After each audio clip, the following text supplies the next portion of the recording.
누가복음 14장 25절에서 30절까지 보겠습니다. 25절에서 30절요.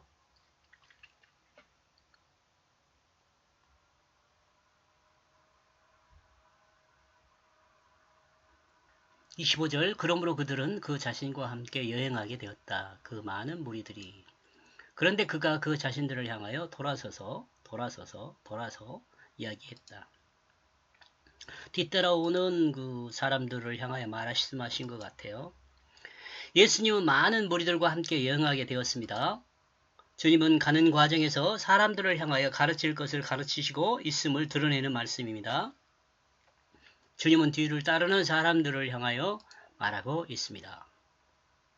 만약 어떤 사람이 나를 향하여 오게 된다면 또한 그는 미워하지 않으면 안 된다. 미워하지 않으면 안 된다. 그 자신의 그 아버지와 그 어머니를, 그리고 그는 그 부인을, 그 자식을, 그 형제들과 그 자매들을 뿐만 아니라 그 자신의 생명까지도 나의 제자가 될 수 없게 된다. 주님의 제자가 되려면 자기중심을 버리는 거죠. 다 자기중심에서 나온 사람들 아니에요? 아버지, 어머니, 부인, 자식, 형제, 자매. 주님을 따르는 그리스도인은 기본적인 마음가짐에 대해서 말씀하십니다. 그런데 이는 참으로 어려운 일입니다. 쉬운 일이 아닙니다. 가족들을 미워하지면 안 된다. 아버지도 미워해야 합니다. 어머니도 미워해야 합니다. 그리고 부인도 미워해야 합니다. 자식들도 미워해야 하고 형제들도 미워해야 하고 자신의 생명까지도 미워해야 한다고 합니다. 만약 이와 같지 않는다면 주님의 제자가 될 수 없다고 이야기하면 이는 참으로 쉬운 일이 아닙니다. 이거 쉬운 일이 아니지만 사람의 마음 중심이 바뀌지 않으면 불가능한 일이지만 마음이 바뀌면 가능해요.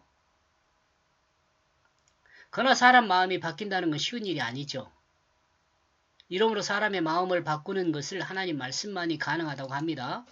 그리고 사람의 마음이 바뀌지 위해서는 하나님 말씀을 들어야 합니다. 또한 읽어야 합니다. 하나님 말씀을 듣는 사람 중에 그 마음이 바뀌게 되는 사람이 있습니다. 그리고 마음이 바뀐 사람은 자신이 육체적 가족들보다 말씀을 더 사랑하는 사람이 됩니다.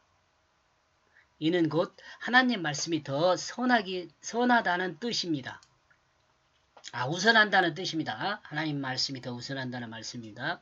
이와 같은 하나님 말씀이 자신의 마음 중심을 차지하고 말씀의 뜻을 따라 생각하고 행하게 되면 세상의 그 어떤 가치보다 하나님 말씀을 뜻을 행하는 것이 우선되게 됩니다. 하나님 말씀의 의미를 따라 생각하고 의미의 가치를 따라 행하게 되는 사람이 곧 성령의 사람입니다. 하나님의 뜻을 행하는 사람입니다. 이와 같은 사람은 삶의 모습은 진실한 사랑으로 하나님이 창조한 모든 피조물을 섬기는 사람이 됩니다. 이러므로 주님은 사람의 마음이 바뀌어져야 하나님 나라에 들어갈 수 있다고 합니다. 여러분 걱정할 필요가 없는 게 또 있습니다. 여기서 지금 다 미워하잖아요.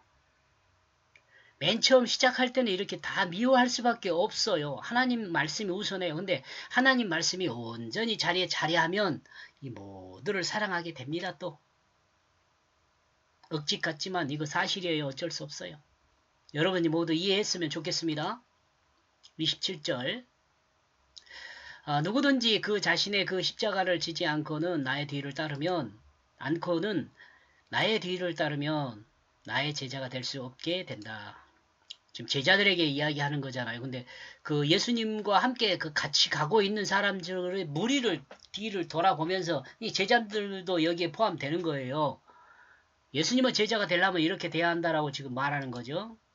의미 없이 주님을 따르고 주님의 제자가 되는 것은 아닙니다. 앞에서 언급하고 있는 것과 같이 하나님 말씀의 뜻을 행하는 사람이 되어야 합니다. 가장 중요한 진실한 사람이 되어야 합니다. 가장 중요한 건 진실한 사람이 되어야 돼요. 거짓을 행하는 사람에서 벗어나야 합니다. 사람이 거짓에 속하게 된 것은 거짓의 아비 사탄에게 유혹되어 사탄에 넘어갔기 때문입니다. 그러므로 사람이 진실해지는 것은 곧 하나님께 속하게 되는 것을 증거합니다. 진실한 사람은 내가 하나님께 속해 있구나 이렇게 이해하면 돼요. 사람에게 아직 거짓이 남아있다면 그는 하나님께 온전하게 속해 있는 사람이 아닙니다. 자신에게 거짓이 남아있다면 하나님께 온전하게 속한 사람이 아니에요. 이러므로 주님의 제자는 진실한 사랑으로 하나님의 창조한 모든 피조물을 섬기는 일을 행하면서 따라야 합니다. 이는 곧 하나님 말씀을 진실한 사랑으로 섬기는 성령의 사람이 되는 것을 드러냅니다. 이와 같은 사람이 주님의 제자입니다. 28절 그러므로 누구나 너희에 의하여 망대를 세우고자 하는 자가 먼저 앉아 그 예산을 계산하지 않으면 그 완성을 소유할 수가 없게 된다. 이 망대를 세우는데 돈이 얼마나 들 건가를 먼저 계산을 해야 한다는 거죠. 사람이 만약 망대를 세우려고 한다면 우선 예산이 얼마나 들지를 계산해야 합니다. 곧 말만으로 망대를 지을 수는 없다는 것이죠. 만약 말만 하고 예산을 생각하지 않는 사람이라면 완성된 망대를 세울 수가 없다는 것입니다. 29절 왜냐하면 자신의 기초를 세우지 않고는 그 모든 것을 온전히 완성할 힘을 갖지 못한다. 그리고 그들이 보고 있다. 그들이 그 자신을 보며 조롱하게 된다. 말로만 망대 세운다 그래놓고 돈이 없어 못한다 그러면 조롱받는다 이 말이에요. 망대를 세우는데 예산을 계획하고 세우는 것이 기초가 되듯이 사람이 기초가 되는 것은 하나님 말씀을 뜻을 따라 진실을 회복하는 것입니다. 그리스도인의 기초는 진실입니다. 진실. 사람이 온전해지기 위해서 가장 기초가 되는 것은 진실을 회복하는 것입니다. 만약 사실이 없다면 그 결국 자신의 그 거짓이 드러나 사람들의 조롱을 받을 수밖에 없습니다. 사람의 섬김의 완성은 진실에 있습니다. 진실이 없는 섬김은 힘이 없어 그 섬김이 온전하게 완성되지 않습니다.